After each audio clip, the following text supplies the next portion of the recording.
जय हिंद। मैं हूं करण दानवीर और आप देख रहे हैं मेरा यूट्यूब चैनल दानवीर सिंह। कीमती वक्त निकालने के लिए बहुत बहुत शुक्रिया। प्लीज इस चैनल को लाइक कीजिए और शेयर कीजिए, सब्सक्राइब कीजिए। Thank you once again.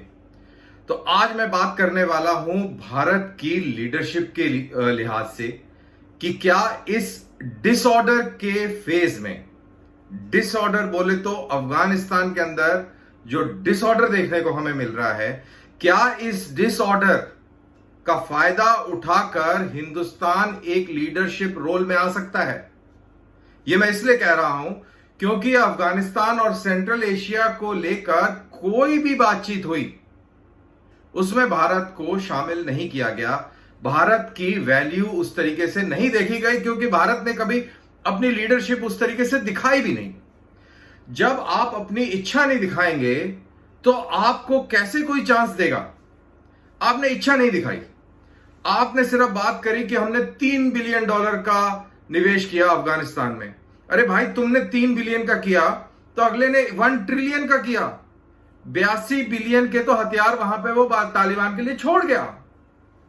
तो तुम्हारा जो इन्वेस्टमेंट है तुम्हारे लिहाज से वो बहुत बड़ा है, लेकिन लीडरशिप के रोल से वो बड़ा नहीं था।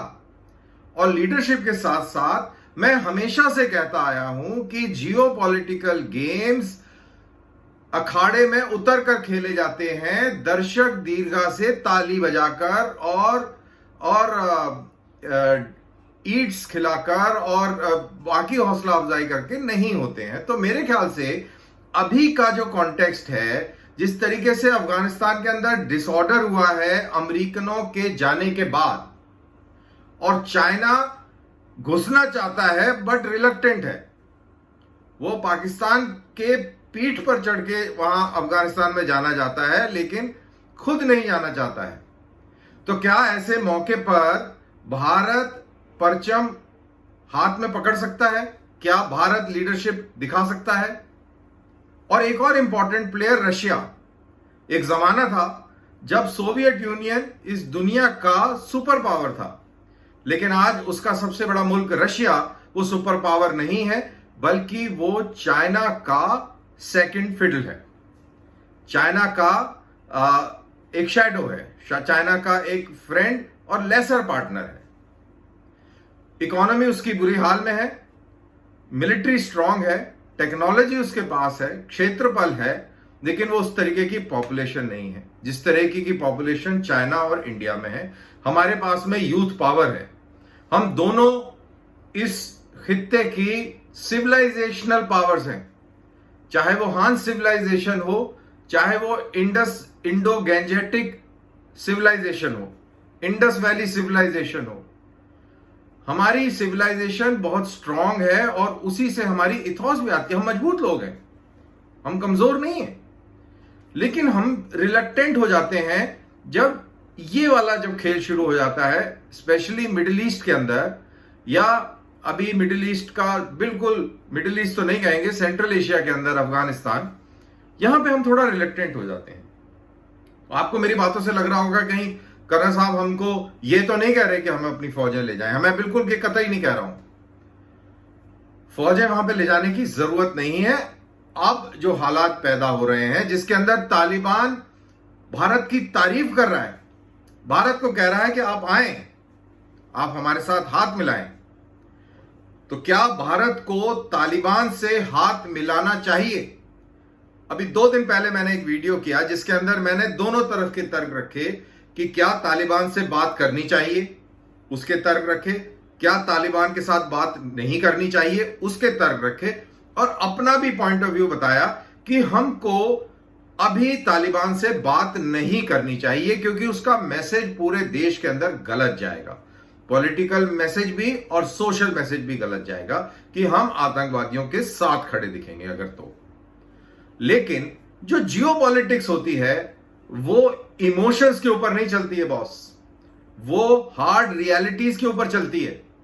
और हार्ड रियलिटी ये है, इस समय जब अमेरिका वहां से पीछा छुड़वाना चाहता है, पाकिस्तान के पास में सिवाय हल्लाशेरी के, सिवाय रायता फैलाने के, उसके पास और कोई काबिलियत नहीं है। पैसा है नहीं, पैसा है नहीं। इंटरेस्टिंगली मैं एक किसी की बातचीत सुन रहा था एक यूट्यूब चैनल के ऊपर ही, उसमें एक तर्जियाकार ये कहते हैं कि आईएमएफ का लोन मिल गया है पाकिस्तान को, और इस लोन के चलते दुबई में और इंग्लैंड में, यूके में प्रॉपर्टी के दाम बढ़ गए हैं। यानी कि ये जो पैसा मिला है इससे भी करप्शन होकर पैसा चूस लिया जाएगा और अपने अपने फायदे के लिए इस्तेमाल हो जाएगा। दैट इज पॉलिटिशियंस, ब्यूरोक्रेट्स, और सबसे बड़ी पावर जो पाकिस्तान में है वो फौज है। तो पाकिस्तान के अंदर वो दम नहीं है। पाकिस्तान गाड़ी के ऊपर पत्थर मार के गाड़ी का शीशा जरूर तोड़ सकता है, लेकिन वो शीशा रिपेयर करने की उसकी हिम्मत नहीं है।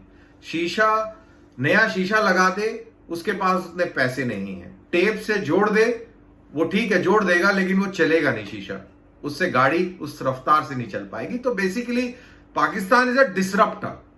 तो ऐसी स्थिति में जब अमेरिका भाग गया, पाकिस्तान एक डिसरप्टर है, कंगाल है। चाइना घुसना चाहता है बट रिलक्टेंट है। तो चाइना और इंडिया के बीच में एक चीज कॉमन है कि हम दोनों रिलक्टेंट सिविलाइजेशनल पावर्स हैं मॉडर्न 21st सेंचुरी की। हम जाना तो चाहते हैं, लेकिन समझ नहीं आ रहा कि हम कैसे जाएं। तो मेरे को ऐसे लगता है कई बार कि जब थोड़ा सा सेटल हो जाए तो हमको अफगानिस्तान के डेवलपमेंट में शरीक हो जाना चाहिए और कंधे से कंधा मिला के वहां के लोगों की जिंदगी जो है उसको बेहतर करने में अपना योगदान देना चाहिए। ये मेरा मानना है। फिलहाल अभी जिस हिसाब से इनपुट्स आ रहे हैं, जिस हिसाब से तालिबानी लीडर्स हमको रिक्वेस्ट कर रहे हैं और हमको बिल्कुल यूपी की भाषा में बोलूं कि पटाने की कोशिश कर रहे हैं, तो ये सब देखते हुए मुझे लगता है कि शायद, लेकिन जैसा मैंने कहा कि ये इमोशंस पे चलते नहीं है डिप्लोमेसी और जियोपॉलिटिक्स। ये बहुत ही हार्श और क्रूअल गेम है। इस हार्श और क्रूअल गेम के अंदर आहुति भी देनी पड़ेगी, दुश्मन को गले भी लगाना पड़ेगा, जहर का प्याला भी पीना पड़ेगा। तो ये सारी चीजें हैं। अब देखते हैं कि आगे कैसे क्या होता है।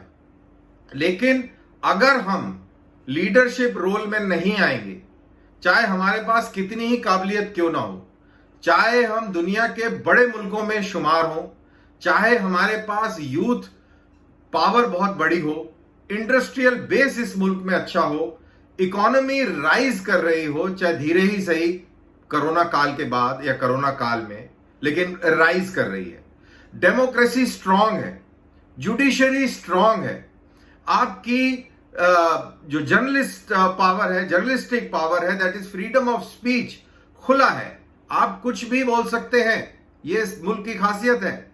ये काउंटर बैलेंस है किसी भी ऑटोक्रेटिक विचार का।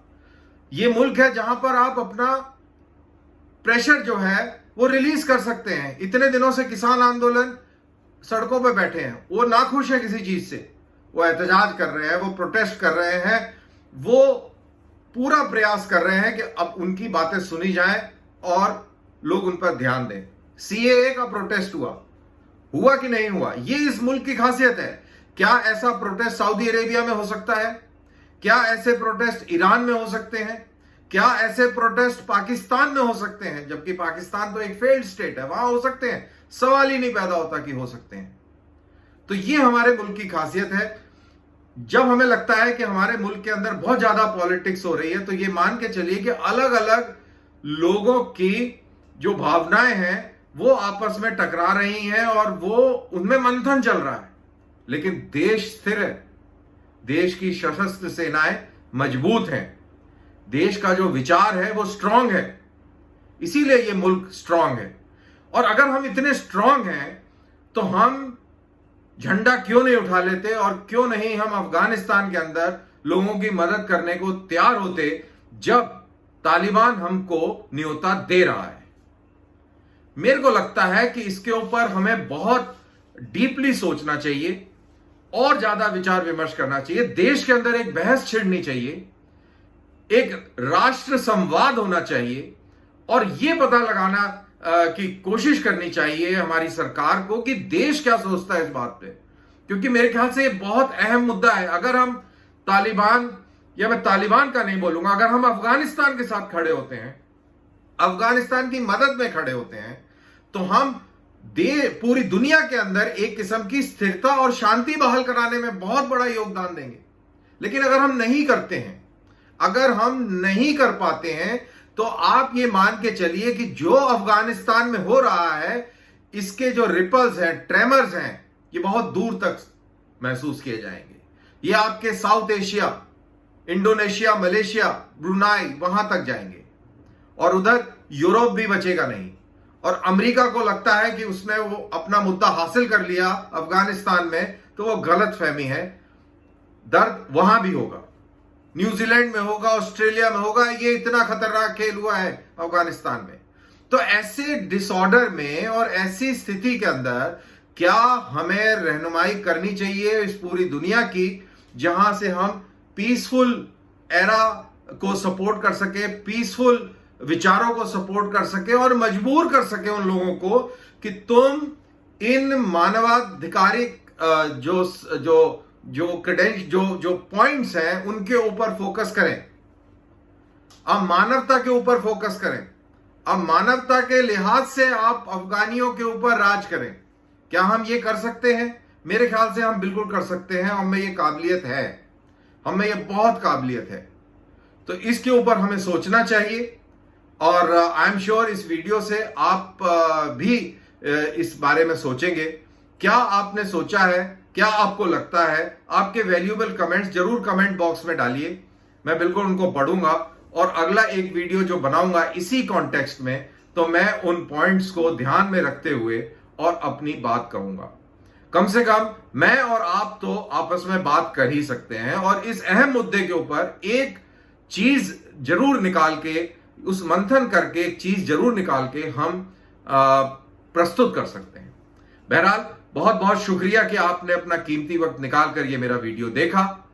जय हिंद।